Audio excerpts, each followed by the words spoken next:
को AI skill के लिए ट्रेनिंग देने का हम काम करेंगे ताकि हमारा देश का नौजवान एआई की दुनिया में भी नेतृत्व करने का सामर्थ्य का है। कोचिंग क्लासेस की स्पर्धा, हर माँ बाप को लग रहा है कि कोचिंग क्लास में बच्चे को नहीं भेजा तो हम प्रतिष्ठित परिवार नहीं है।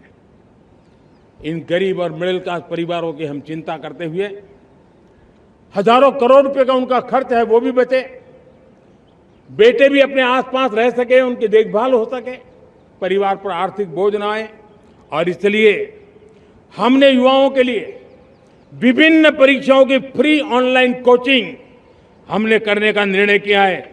डिजिटल पब्लिक इंफ्रास्ट्रक्चर है, हमारे पास उत्तम टैलेंट है, टीचर्स हैं, उन संसाधनों को जोड़ करके हम देश के नौजवानों को फ्री कोचिंग देने का एक पूरा नेटवर्क हम खड़ा करने वाले हैं। अस्त्र शस्त्र की तरफ काम करना है, सैन्य बलों का सामर्थ्य बढ़ाना है, लेकिन साथ साथ नागरिकों को भी तैयार करना होगा।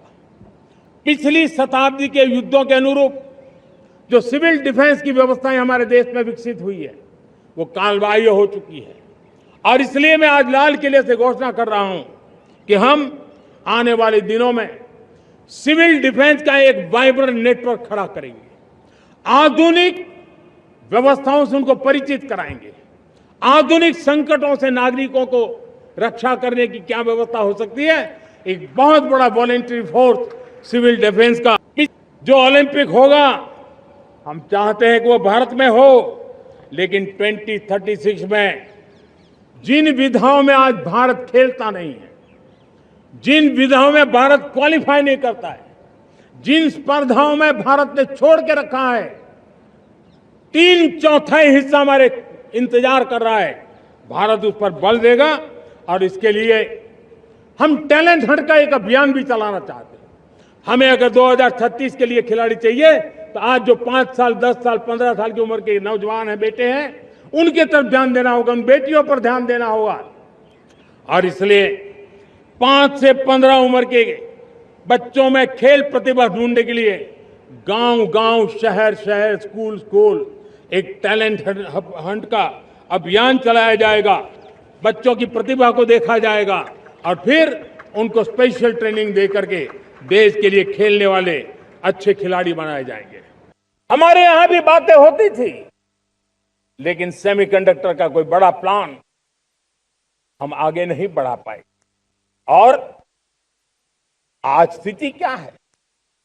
आज की डिजिटल दुनिया में, आज की टेक्नोलॉजी में चिप का महात्म्य हम समझते हैं। कोई भी इलेक्ट्रॉनिक गुड्स होगा, हमारे मेडिकल इक्विपमेंट होंगे, हमारे ट्रांसपोर्ट के रास्ते होंगे, हर किसी में चिप अनिवार्य है। और इस चिप के बिना दुनिया थम जाए ऐसी स्थिति पैदा हो।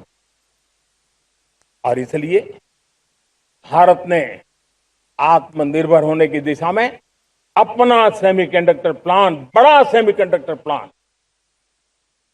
3 सेमीकंडक्टर प्लांट शुरू हो चुके हैं। और मुझे बताया गया है कि वहां जो प्रोडक्शन हो रहा है वो एक्सपोर्ट होना शुरू हो चुका है। और मैं देशवासियों को कहना चाहता हूं, आने वाले 7-8 वर्ष में और 5, 7 या 8 सेमीकंडक्टर प्लांट बहुत ही जल्द शुरू होने वाले। हमने पहले से ही उस दिशा में एक के बाद एक मजबूत कदम उठाए हैं। एनर्जी सिक्योरिटी का एक बड़ा माध्यम है परमाणु ऊर्जा, न्यूक्लियर एनर्जी। हमने पार्लियामेंट में शांति एक्ट पास कर करके एक नए लक्ष्य तरफ जाने का रास्ता तय कर लिया है। 2047 तक हम 100 गीगावाट पावर का लक्ष्य लेकर के चल रहे हैं। इसी एक दशक में हम 5 नए न्यूक्लियर रिएक्टर शुरू करने का लक्ष्य लेकर के चल रहे हैं। इस वर्ष भारत ने फास्ट ब्रीडर न्यूक्लियर टेक्नोलॉजी में महारत हासिल करके एक अहम पड़ाव पार किया है और उसके कारण परमाणु ईंधन में आत्मनिर्भर बनने की दिशा में हमें एक बहुत बड़ा सफलता का कदम हमने रखा है।